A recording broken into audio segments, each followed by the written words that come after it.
Hey everyone, welcome to BrickVault. Today is another LEGO Top 10 Mocks of the Week episode. We look at the coolest custom creations made from LEGO bricks throughout the week, and we talk about them and show them off. Remember, the description below has all of the links to the builders that we feature, plus a ton more guys that we just don't have time to talk about. And if you want to send in creations of your own, there is an email also in the description below for sending in pics for your fan mock creations, which is an episode that comes out every now and then. This week, the custom build instructions that came out in our web store are for the ARC 170, developed by Thomas Jenkins, an absolutely excellent Star Wars mock. It's funny, once you build some of these things at minifig scale, you don't realize how big some of these ships are until you see them compared to others, and the ARC 170 is an absolute behemoth. Anyways, if you want to build some amazing LEGO custom creations, go check us out, and let's jump right into the very first build of the week. This is from Markus Rollbuhler. It's from one of his Mech Monday builds. It's called Clockwork Crawler. Came out a couple weeks ago, and I figured it's high time we highlighted some of the building techniques that you see in this spider. It's not quite a spider, it's got 6 legs, but it doesn't really matter. This thing is an absolutely excellent build. Moving up the leg itself, you can see a katana, telescope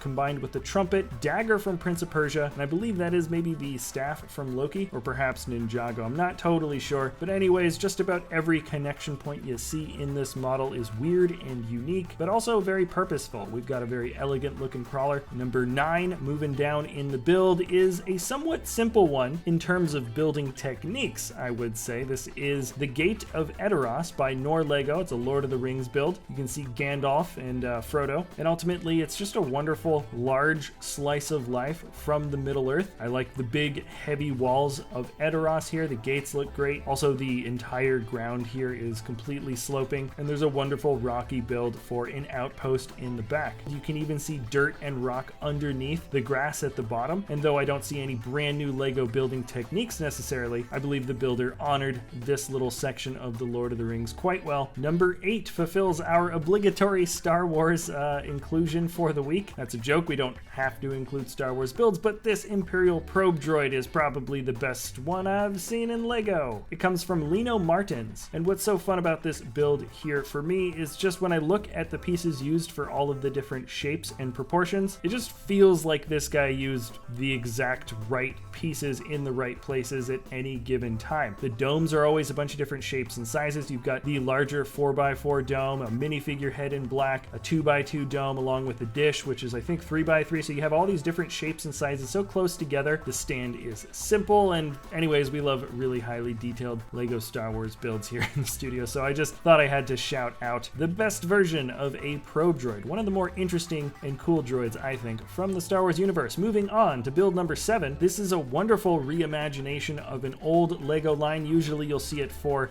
Blacktron or Classic Space, but it's not quite as common seeing builders tackle Rock Raiders. This is from Chris Perron, and there are a ton of wonderful details to appreciate in this model. Not just the main crawler or the main Borrer, I would say, though I can definitely appreciate the use of those little chrome triangular 1x1 pieces for the teeth in the front, but really every little aspect of this theme has been reimagined. Even the minifigures are updated, though they keep the same core colors as the miners, and then the entire area around the Borrer looks wonderful. This is probably the best single use of arch pieces here. The way that brick kind of naturally has those gaps on the underside or the inner side of these arches creates the perfect detailing of like a freshly born hole into a tunnel. Also, the entire inner and outer detailing of the reddish brown mixed with the dark brown and all those different slope pieces, you can see the different gaps. It shows that the earth is rather airy, and you can see, of course, all of the ore or special diamonds or crystals that these guys are trying to get. And we're jumping on to build number 6. Haven't taken a look at a vignette in quite a while. Maybe it's a little bit big to call it a vignette, or it's just tall. I think it still counts. Anyways, this is Murder in the Study by XBrickmonster. Now, number 1, the best thing I like about this build is the fact that the blood stain from this murdered guy in his study is completely flush with the ground here. You can see brick built all of the side stone walls there, or the stone flooring, and the red bricks to make up the spilled blood match up perfectly. It's seamless, and it just kind of feels a little bit more realistic and a little bit more immersive. Also, there's a really subtle detail, but you can see the still life painting is actually a 3-dimensional still life painting with its own independent source of light. That is, once again, it's just another step ahead and beyond around to make this overall scene just a little bit more immersive. The window builds are great for the detailing. There's plenty of other wonderful little things to notice, and I actually do appreciate it that it is such a tall build. Let's move on. Number 5 comes from MK Bricks, who actually posts on Instagram. So far in this episode, I've just been doing Flickr accounts, but anyways, this designer has built Articuno, one of the 3 Mirage legendary Pokemon, along with Zapdos and Moltres, and it feels like this is built at what looks like a 1-for-1 scale for at least a life-size bird. I think Articuno is like bigger than what a normal life-size bird would be. I could be wrong about that, but anyways, it's an absolutely excellent use of the shield pieces that came from Nexo Knights. I have a feeling those longer wing pieces are from some sort of Ninjago dragon, if I had to take a guess, and the longer feathered Technic pieces, I think,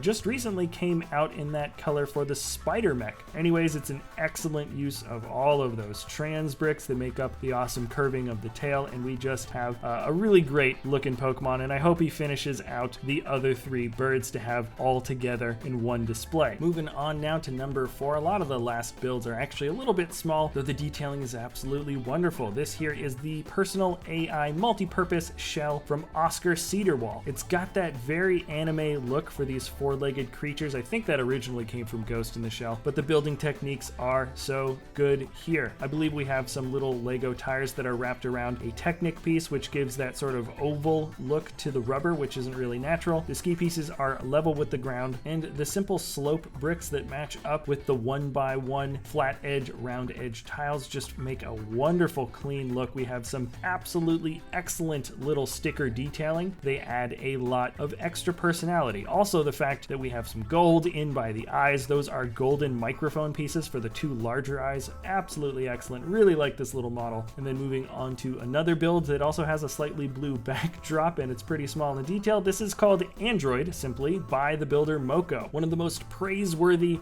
things that I think I can say about Moko as a designer is that all of the figures that come from this person are incredibly animated. They have the ability to take on all types of forms, and the designer themselves, I think, is quite creative in the stances that he chooses for his character. This is an interesting female character that has kind of a lot of funny or cutesy little poses. Feels very Japanese anime-esque, but the fact that they have managed to pull off a Lego figurine that can do all of these poses so well is incredibly noteworthy. Personally, I like that there is a joint piece that can actually go into the minifigure helmet that makes up the build for the shoulder, and that there are 2 joint pieces in the knees that give a ton more flexibility, as well as a basic little joint that goes halfway through the foot. These are simply building techniques that are not employed hardly ever into a Lego build, but you can see just how much more versatile a character can be if they are. So good on you, Moko. This is a really, really fun minimalist design, but possibly one of the more expressive figurines that I have actually seen built from Lego bricks ever. Now let's move on to number 2. We've got the build of Toothless from How to Train Your Dragon, and it was designed by Jayfa. I've known about this builder for quite some time. They do excellent figurines and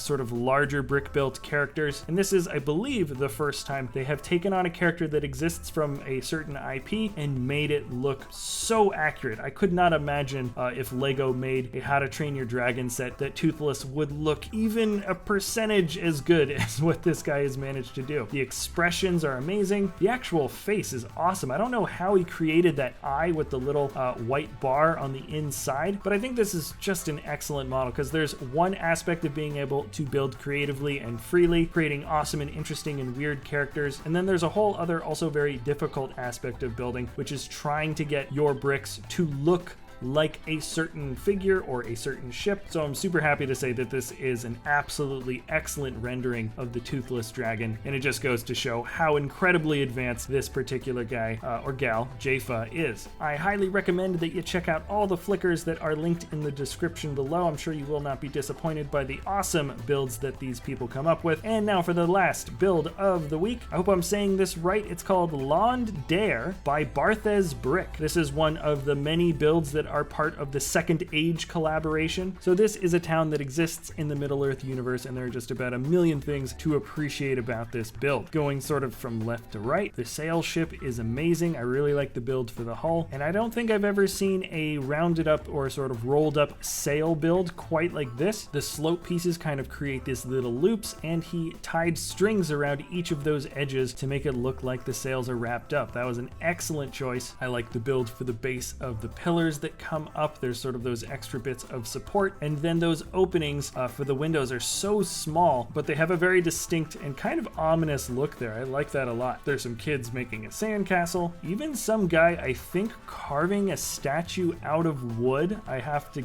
guess, I'm pretty sure. That's a really interesting bit of building there. And then there's a fully fledged shipyard where you can see they're actually building up the hull of another sailboat. I can also appreciate the builds that makes up those archways on this next structure. I like the build for the doorway as well underneath the archway to look like big hinges, and I can appreciate the fact that this guy made brick-built horses. They might look a little bit funny, but there is sort of a charming quality to the whole thing. There's a ton more details, obviously, to note about this build. I obviously can't go through everything, but I believe it has well earned its place on this list for top 10 of the week. As I'm talking now, these are some of the builds that did not make it or did not have time to talk about for this week, but they are indeed linked in the description below if you want to check out those builds in further detail. And remember, guys, if you enjoy our content, you can always like or subscribe. Fan mock creations for sure are happening next week. And thanks so much for watching. We'll see you next time at BrickVault.